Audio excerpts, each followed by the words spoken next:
खबर गोला बम बारूद से जुड़ी है। हर दिन इन शहरों में बम बारूद गिर रहे हैं, बम बारूद गिर रहे हैं। इसलिए ईरान और इजराइल पर आज विस्तार से बात होगी। क्या दुनिया वाकई में तीसरे विश्व युद्ध के मुहाने पर पहुंच चुकी है? क्या एक बार फिर हम विश्व युद्ध लड़ने वाले हैं? यह सवाल इसलिए कर रहा हूं क्योंकि एक बार फिर दुनिया के दो बड़े देश युद्ध कर रहे हैं, आपस में लड़ रहे हैं। पिछले 5 दिनों से यह जंग जारी है। इस जंग में दोनों ही देश अपना बहुत कुछ खो चुके हैं, लेकिन जंग रुकने का नाम नहीं ले रही है, रुकने का नाम नहीं ले रही। जंग लड़ रहे इन ताकतवर देशों का नाम ईरान और इजराइल है। ऐसे में दुनिया भी दो धड़ों में बढ़ती जा रही है और यह जंग कहां जाकर रुकेगी, कितना नुकसान कराएगी और इसका भारत पर क्या असर होगा, आप पर क्या असर होगा, सब कुछ विस्तार से बता देता हूं, पूरी खबर दिखा देता हूं। दुनिया के दो ताकतवर देश ईरान और इजराइल एक दूसरे के खून के प्यासे हो गए। दोनों एक दूसरे पर बम बारूद की बारिश कर रहे हैं। जो तस्वीरें आ रही हैं वो विचलित कर रही हैं। 5 दिन हो गए, 5 दिन हो गए ईरान और इजराइल के कई शहर जलकर राख हो गए हैं, मलबे में तब्दील हो गए और इस राख में कई जिंदगियों ने भी दम तोड़ दिया है। ईरान और इजराइल में शहर के शहर मैदान हो गए हैं। बड़ी बड़ी बिल्डिंग पूरी तरह से तबाह हो गए हैं, पूरी तरह से बर्बाद हो गए। दोनों ही तरफ से एक दूसरे पर ड्रोन और मिसाइल से हमले किए जा रहे हैं। दोनों ही देशों से आ रही तस्वीरें डरा रही हैं। ईरान ने इजराइल के सैन्य ठिकानों पर भी हमला किया है, तो वहीं पलटवार इजराइल ने भी किया, जिससे ईरान के रक्षा मंत्रालय से लेकर कई ऑयल डिपो पूरी तरह से नष्ट हो गए हैं, बर्बाद हो गए। सबसे पहले आप देख लीजिए दोनों देशों ने एक दूसरे को कितना नुकसान पहुंचा दिया। देखिए दोनों ही देशों ने एक दूसरे पर कौन कौन से बड़े हमले किए, कौन कौन से बड़े हमले किए।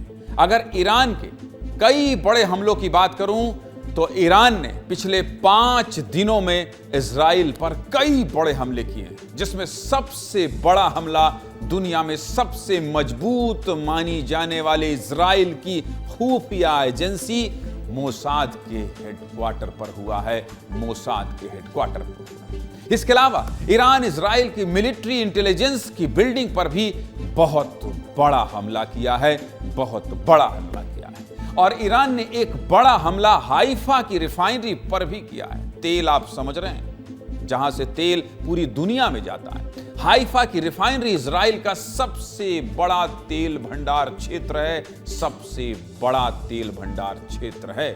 मीडिया रिपोर्ट्स की माने तो हाइफा की तेल रिफाइनरी 30% तबाह हो गई है, 30%। इसके अलावा इजराइल के सैन्य आपात कमान के हेडक्वार्टर को भी भारी नुकसान हुआ है। कुल मिलाकर ईरान पिछले 5 दिनों में इजराइल की राजधानी तेल अवीव पर चुन चुन कर हमले कर रहा है, चुन चुन कर हमला कर रहा है। तो वहीं जवाब इजराइल की तरफ से भी दिया जा रहा है। इजराइल ने भी 13 जून से ही ईरान पर बड़े हमले करने शुरू कर दिए थे, बड़े हमले करने शुरू कर दिए थे। इजराइल ने ईरान का मिनिस्ट्री ऑफ जस्टिस 13 जून को ही तबाह कर दिया था, बर्बाद कर दिया था। तो वहीं 13 जून को ही मेहराबाद इंटरनेशनल एयरपोर्ट पर भी इजराइल ने पूरी तरह से हमला कर उसे भी तबाह कर दिया था। इसके बाद 14 जून को इजराइल ने ईरान के रक्षा मंत्रालय को मिसाइल अटैक किया और इसके ही अगले दिन इजराइल ने भी ईरान के तेल डिपो को निशाना बनाया और ईरान का शाहरान तेल डिपो तबाह कर दिया। और 16 जून को ईरान के विदेश मंत्रालय पर बड़ा हमला किया गया, बहुत बड़ा हमला किया गया। कुल मिलाकर आप समझ गए होंगे कि दोनों ही देश एक दूसरे पर कितने बड़े बड़े हमले कर रहे हैं, कितने बड़े बड़े हमले कर रहे हैं। लेकिन ये हमले कितने बड़े और खतरनाक हैं, तस्वीरों से शायद ये समझना और आसान होगा। इसलिए ईरान और इजराइल की जंग पर एक रिपोर्ट देखिए, फिर आगे की बात विस्तार से देखिए।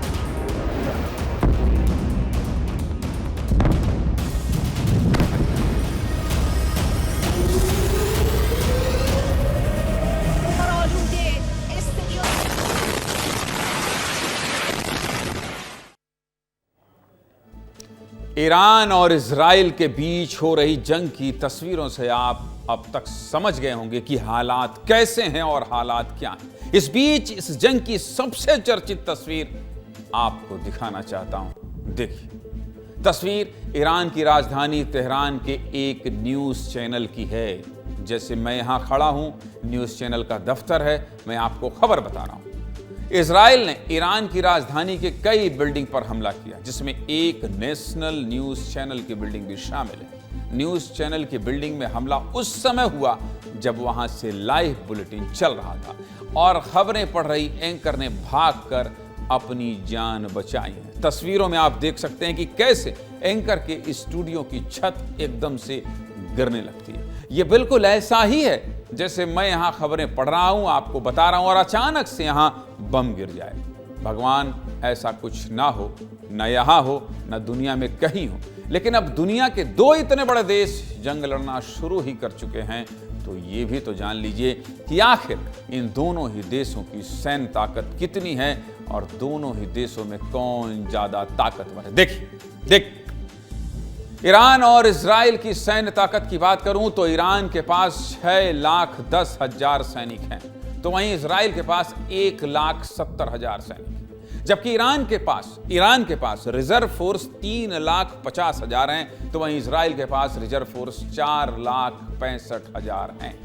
ईरान के पास 1,713 टैंक हैं, जबकि इजराइल के पास 1,300 टैंक। वहीं अगर बख्तरबंद गाड़ियों की बात करूं तो ईरान के पास 65,000 के करीब बख्तरबंद गाड़ियां हैं, तो वहीं इजराइल के पास 35,000 के करीब बख्तरबंद गाड़ियां। इनसे क्या होता है, ये आंकड़े मैं आपको क्यों बता रहा हूं? ये आपको बता रहा हूं कि इजराइल और ईरान युद्ध कर रहे हैं, ऐसे में कौन सा देश कितना ताकतवर है, इन आंकड़ों को देखकर आप विस्तार से समझ पाएंगे। वहीं अगर आर्टिलरी की बात करूं, मतलब फायरिंग करने वाले हथियार, तो ईरान के पास 3,405 आर्टिलरी हैं, तो वहीं इजराइल के पास 1,100 के करीब है। लेकिन फाइटर जेट के मामले में ईरान पीछे है। ईरान के पास सिर्फ 188 फाइटर जेट हैं, तो इजराइल के पास 244 फाइटर जेट हैं। यही हाल अटैकिंग हेलीकॉप्टर का भी है। ईरान के पास 13 अटैकिंग हेलीकॉप्टर हैं, तो इजराइल के पास 48 अटैकिंग हेलीकॉप्टर है। कुल मिलाकर ये कहा जा सकता है कि थल सेना के मामले में ईरान ताकतवर है और वायु सेना के मामले में इजराइल ताकतवर है।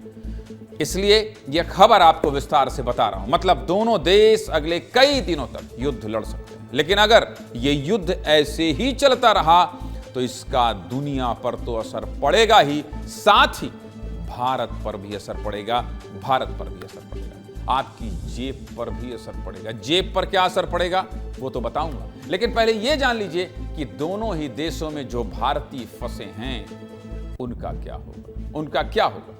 इजराइल में रह रहे भारतीयों को निकालने के लिए कोई प्लान अभी नहीं बनाया गया है, लेकिन ईरान में फंसे भारतीयों को निकालने के प्रयास जरूर शुरू हो गए। ईरान की राजधानी तेहरान से लगातार भारतीय छात्रों का रेस्क्यू किया जा रहा है। पहले बैच में 110 छात्रों को तेहरान से निकालकर सड़क मार्ग से आर्मेनिया भेजा गया है। मतलब आर्मेनिया के रास्ते भारतीय छात्र अपने देश लौटने वाले हैं। इसके अलावा और क्या तैयारियां देखना चाहते हैं, देख लीजिए ध्यान से।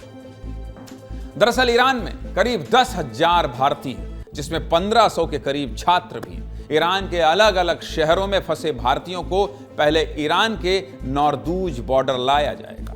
नौरदूज बॉर्डर से सभी को येरेवन एयरपोर्ट लाया जाएगा। कहां लाया जाएगा, यहां के जो रहने वाले हैं वो परेशान हैं, उनको बता देता हूं। येरेवन एयरपोर्ट से सभी भारतीयों की वतन वापसी कराई जाएगी, यानी भारत में लाया जाएगा। इसके लिए भारतीयों का पहला जत्था एयरपोर्ट पहुंच चुका है।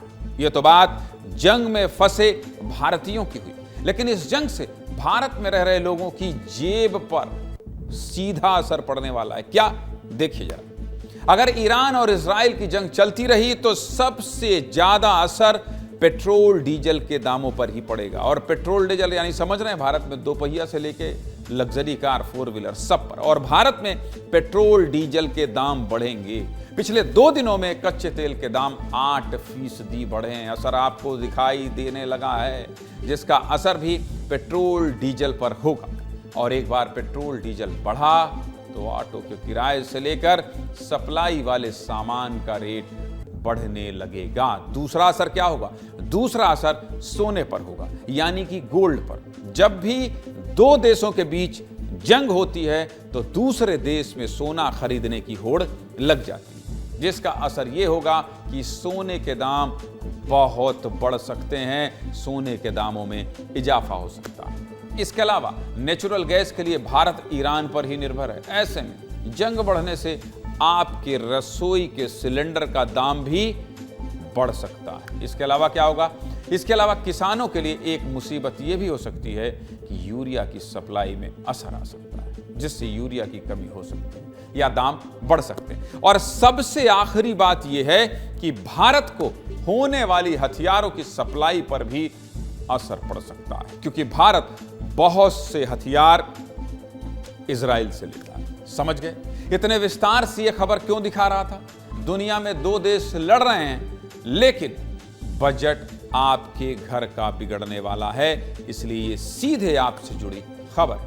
लेकिन जंग किसी भी समस्या का समाधान नहीं। जंग जल्द रुके, दुनिया में शांति बनी रहे, पूरी दुनिया इस वक्त यही चाहती है और हम भी यही चाहते हैं।